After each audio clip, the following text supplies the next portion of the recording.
Ya, halo guys, berjumpa lagi dengan saya Nanda Padika. Di sini mungkin teman-teman jarang ya menggunakan Microsoft Outlook gitu ya, karena Microsoft Outlook itu aplikasi yang bisa dibilang untuk mengolah email kita gitu ya, email masuk, email keluar, atau bahkan membuat email gitu ya. Karena zaman sekarang hal tersebut bisa dilakukan di browser gitu ya. Tapi teman-teman tahu nggak sih kalau ternyata Microsoft Outlook itu ternyata memiliki pendahulunya teman-teman, bahwa ternyata zaman dulu juga sudah ada teman-teman, yaitu aplikasi yang bisa dibilang untuk mengolah email gitu ya teman-teman.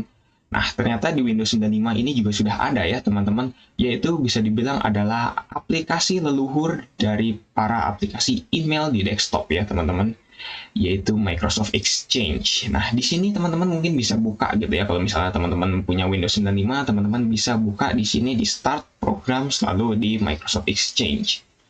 Ya, tampilannya hanya sederhana seperti ini, teman-teman. Tapi pada zaman dulu ini sangat lengkap sekali ya, teman-teman bisa dibilang gitu ya fiturnya.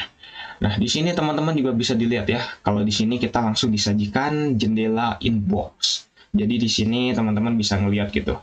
Kira-kira email apa gitu ya yang masuk ke email kita gitu ya. Cuman memang di sini mungkin bisa dibilang masih belum ada kategori spamming atau kategori apalagi namanya start message dan lain sebagainya gitu. Jadi teman-teman harus menginikannya manual gitu. Bisa dibilang ya apa ya namanya, mengkategorikannya mungkin nggak bisa di ini gitu ya, nggak bisa di apa namanya, nggak bisa ditandain gitu ya teman-teman, karena di sini juga teman-teman hanya bisa melihat gitu ya, ini mungkin untuk attach file atau ini yang tanda penting gitu ya teman-teman, cuma bisa melihat secara general saja gitu ya. Di sini sebenarnya ada tiga kategori, ada yang berupa file, atau ada yang berupa email biasa, atau ada yang berupa ini important ya. Bisa dibilang kalau important mungkin kayak dari inilah ya, mungkin sesama teman atau bisa dibilang rekan kerja gitu ya, atau mungkin dari instansi kantor seperti itu. Jadi kalau yang dari umum mungkin dari Microsoft, dari Google, dari Yahoo, mungkin dianggapnya ya email biasa gitu seperti itu.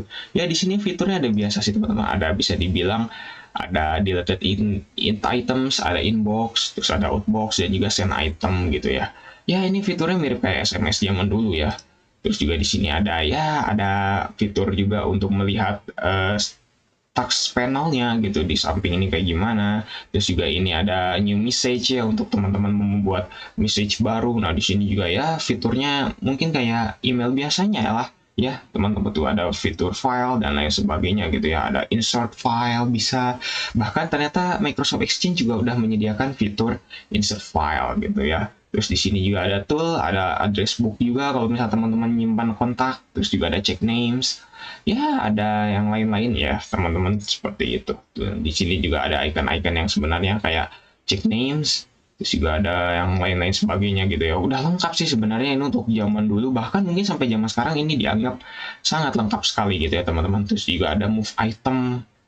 Terus juga ada lagi di sini apa lagi ya? Aduh, banyak sekali ini teman-teman. Tuh ada reply, ada fitur reply to sender, reply to all, forward. Wah, ternyata zaman dulu juga sudah ada gitu ya teman-teman. Jadi bisa dibilang Microsoft Exchange ini ya sebagai inspirasi juga lah ya. Mungkin sebagai inspirasi, sebagai aplikasi desktop gitu ya, aplikasi desktop untuk mengolah email teman-teman gitu ya. Ya mungkin kita sekarang ya untuk menggunakan email mungkin udah jarang, mungkinnya nggak kayak dulu gitu ya, karena zaman sekarang udah dialihkan semua ke sosial media gitu ya, sosial media yang lebih tertutup lagi gitu ya, kayak WA, kayak Line dan lain sebagainya gitu. Jadi mungkin email hanya digunakan untuk verifikasi aja mungkin ya, atau dan lain sebagainya. Ya di sini fiturnya sangat banyak sekali ya teman-teman, ada properties juga.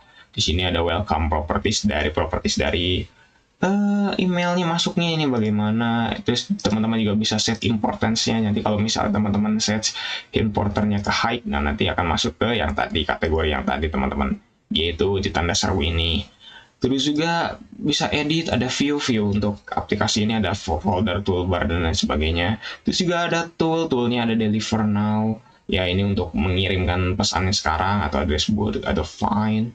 Ya kayak gitu aja sih teman-teman, sebenarnya aplikasi ini sudah lengkap sekali lah ya, bisa dibilang kayak gitu.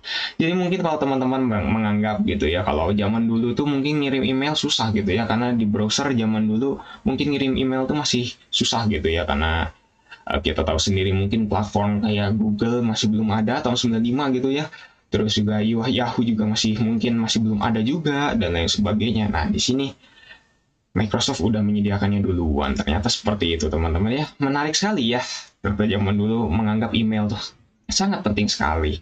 Oke, teman-teman, mungkin cukup sekian ya untuk pembahasannya kali ini. Kalau misalnya teman-teman tertarik dengan konten-konten seperti ini gitu ya, ngelihat aplikasi-aplikasi zaman dulu, jangan lupa subscribe dan juga share video ini jika bermanfaat. Bantu channel ini juga biar bisa berkembang ya, teman-teman bisa nyajin konten selain yang kayak gini juga gitu ya. Karena saya juga pingin sih sebenarnya nyajin konten yang di luar kayak gini juga gitu, yang lebih menarik lagi gitu ya. Makanya dari itulah bantu channel ini juga biar bisa berkembang ya, teman-teman. Saya Nanda Pradika, see you next time.